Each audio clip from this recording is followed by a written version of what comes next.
नमस्कार दोस्तों, मैं पंकज सिंह अपने YouTube channel PR Pankaj Singh पे एक बार पुनः आप सभी का मैं स्वागत करता हूँ।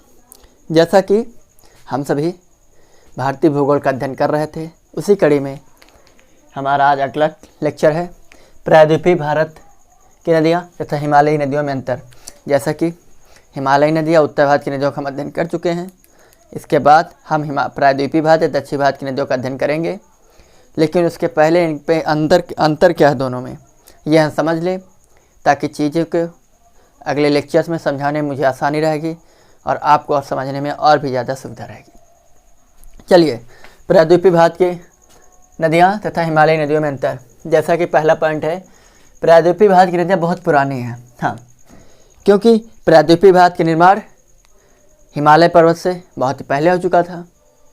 क्योंकि प्रायद्वीपीय भारत गोंडवाना लैंड का हिस्सा है और गोंडवाना लैंड प्रायद्वीपीय भारत यानी गोंडवाना लैंड जब आया अफ्रीका महाद्वीप से उत्तर पूर्व को प्रवाहित होते हुए, वो जब टिथिस सागर और उत्तर में अंगारा लैंड दोनों जब आपस में प्रसर डाले टिथिस सागर में, तो उसमें जो भी मलबा नदी द्वारा लाया गया था उसके उत्थान से जिस पर्वत की उत्पत्ति हुई वो हिमालय था। हिमालय एक नवीन पर्वत है, तो इसलिए हिमालय से जो भी नदियाँ निकलती हैं वो नवीन नदियाँ हैं, जबकि प्रायद्वीपीय भारत से निकलने वाली नदियाँ बहुत पुरानी नदियाँ हैं। उसका सबसे सरल तरीका ये है कि हिमालय नवीनतम है, इसलिए वो नदियाँ नहीं हैं। प्रायद्वीपीय भारत पुराना है या गोंडवाना लैंड का हिस्सा है, इसलिए वो नदियाँ पुरानी हैं। नेक्स्ट पॉइंट, हिमालयी नदियाँ अपने युवा अवस्था में। बिल्कुल सही, क्योंकि इसका रीज़न ये है कि आप देखिए हिमालयी नदियाँ आज भी नदियों पर्वतों पहाड़ों को काट छाट कर आ रही हैं, जबकि प्रायद्वीपीय भारत की नदियाँ बहुत ही पुरानी नदियाँ हैं। उनका काटना छटना वो सारा समाप्त हो चुका है, सिर्फ वो बह रही हैं। दूसरा रीज़न कि प्रायद्वीपीय भारत की नदियाँ अपनी प्रौढ़ावस्था में हैं, जबकि हिमालयी नदियाँ अपनी युवावस्था में हैं। उसका रीज़न है युवावस्था प्रौढ़ावस्था में अंतर कैसे आप समझेंगे। अंतर ये है कि आप देखिए हिमालयी नदियाँ जो है बहुत ही तेज़ी से प्रवाहित हो रही हैं। प्रौढ़ावस्था में यानी प्रायद्वीपीय भारत की जो नदियाँ हैं वो उतनी गति से प्रवाहित नहीं हो रही हैं, इसलिए हिमालयी नदियाँ अपनी युवावस्था में हैं, जबकि प्रायद्वीपीय भारत की नदियाँ अपनी प्रौढ़ावस्था में हैं। अगला, हिमालयी नदियाँ उत्तर भारत के मैदान में विसर्पण करती हैं। जी, हिमालयी नदियाँ उत्तर भारत के मैदान में विसर्पण करती हैं, हुई प्रवाहित होती हैं, क्योंकि कभी कभी ये नदियाँ विसर्पण करते हुए अपना रास्ता भी बदल देती हैं। उदाहरण के तौर पर जैसे कोसी, आप देखिए हिमालय से जब ये नदियाँ आती हैं तो अपने साथ बहुत सारा मलबा यानी अवसाद लेकर चलती हैं। जैसे ही मैदानी क्षेत्र में आती हैं तो इनकी गति धीमी हो जाती है, जिसके चलते इनका मलबा इनका अवसाद खुद ही इनके रास्ते इनके मार्ग का अवरोधक बन जाता है, जिसकी वजह से नदियाँ अपना मार्ग परिवर्तित करने में मजबूर रहती हैं। तो विसर्पण होने के कारण ये अपने मार्ग यानी इनकी गति कम हो जाती है, जिसकी वजह से इन्हें अपना मार्ग भी बदलना पड़ता है। जबकि प्रायद्वीपीय भारत की नदियाँ कठोर पठारी संरचना द्वारा नियंत्रित होती हैं, जिससे सर्पण यानी विसर्पण नहीं करती हैं। प्रायद्वीपीय भारत की नदियों का मार्ग लगभग निश्चित होता है। रीजन है कि ये नदियाँ छोटी होती हैं, जिसकी वजह से इनके उद्गम से लेकर इनके मुहाने तक की दूरी बहुत ज़्यादा नहीं होती है, इसलिए ये इन्हें ज़्यादा मार्ग बदलने का समय नहीं मिलता है और इन्हें विसर्पण करने का टाइम नहीं है, क्योंकि प्रायद्वीपीय भारत एक कठोरी अवस्था में है, इसलिए वहाँ पर आप मार्ग नहीं बदल सकते। तथा हिमालयी नदियाँ बहुत लंबी हैं। बिल्कुल सही बात, आप देखिए हिमालय से निकलने जिसकी ज़्यादातर लंबाई आपके देश में ही प्रवाहित है, गंगा नदी देश की सबसे लंबी नदी है। उसकी लंबाई यहाँ 25 है, उत्तर भारत की सबसे लंबी नदी है, जबकि वहीं पर दक्षिण भारत की सबसे लंबी नदी गोदावरी, उसकी कुल लंबाई उसी जगह 1465 किलोमीटर है। तो इससे क्लियर है कि हिमालयी नदियाँ बहुत लंबी हैं और प्रायद्वीपीय भारत की नदियाँ लंबी नहीं हैं। वहाँ पर सबसे ज़्यादा लंबी जो नदी आपकी है वो है 1465 किलोमीटर गोदावरी। बाकी जितनी भी नदियाँ प्रायद्वीपीय भारत दक्षिण भारत की नदियाँ हैं काफ़ी छोटी नदियाँ हैं। अगला, हिमालय से निकलने नदियाँ वर्षवाहिनी है। बिल्कुल सही, वर्षवाहिनी इसलिए हैं क्योंकि इनके जल प्राप्त करने के दो स्रोत हैं। पहला ग्लेशियर, दूसरा वर्षा। 5-6 महीना जो भी वर्षा हुई उससे इन्हें जल मिला। उसके बाद गर्मी के सीजन में ग्लेशियर पिघलने लगे, बर्फ़ पिघलने लगी, उससे जल की प्राप्ति होती है। इसलिए ये जो नदियाँ हिमालय नदियाँ हैं, क्योंकि हिमालय पर स्थित जितने भी पर्वत हैं उनकी सर्वाधिक ऊंचाई 600 से अधिक है, 6000 मीटर से अधिक है।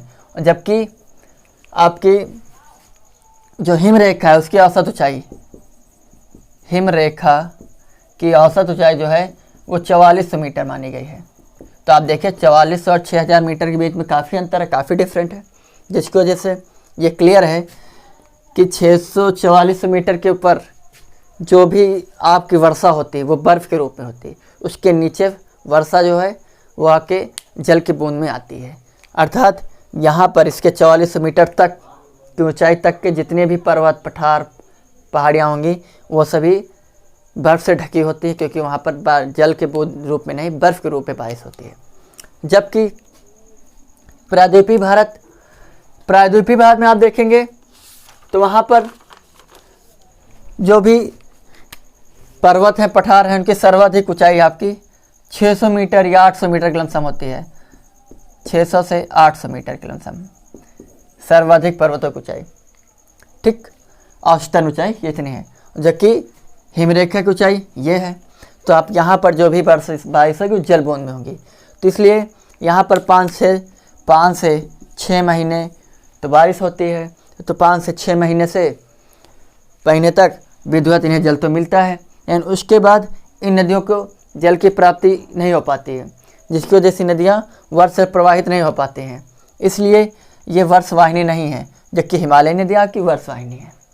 जबकि यहाँ पर आपको कुछ नदियों का आपको अपवाद मिलेगा कि कुछ नदियाँ हैं जो वर्षवाहिनी है। उसका रीज़न है कि जैसे बारिश हुई तो बारिश से जो भी झीलें हैं या जो भी बड़े बड़े तालाब हैं, पॉन्ड टाइप या बड़े बड़े जो गड्ढे हैं, प्रायद्वीपीय पठार में क्या है, ठोस है, तो वहाँ पर जल क्या है, सूखेगा नहीं।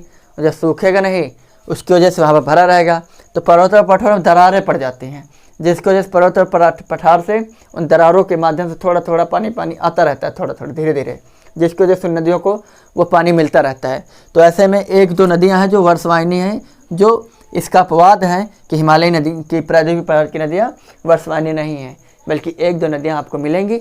आगे जब हम लेक्चर आपको शूट करेंगे वहाँ पर हम आपको बताएंगे। तो ये है आज का हमारा टॉपिक, प्रायद्वीपीय भारत की नदियाँ तथा हिमालयी नदियों में अंतर। उम्मीद करता हूँ चीज़ें विधिवत समझ में आई होंगी। थोड़ा लेक्चर्स को मैंने स्पीड इसलिए दे रखी है ताकि इन्हीं सब चीज़ों का जिक्र अगले हम लेक्चर्स में 1-2 लेक्चर्स में करने वाले हैं।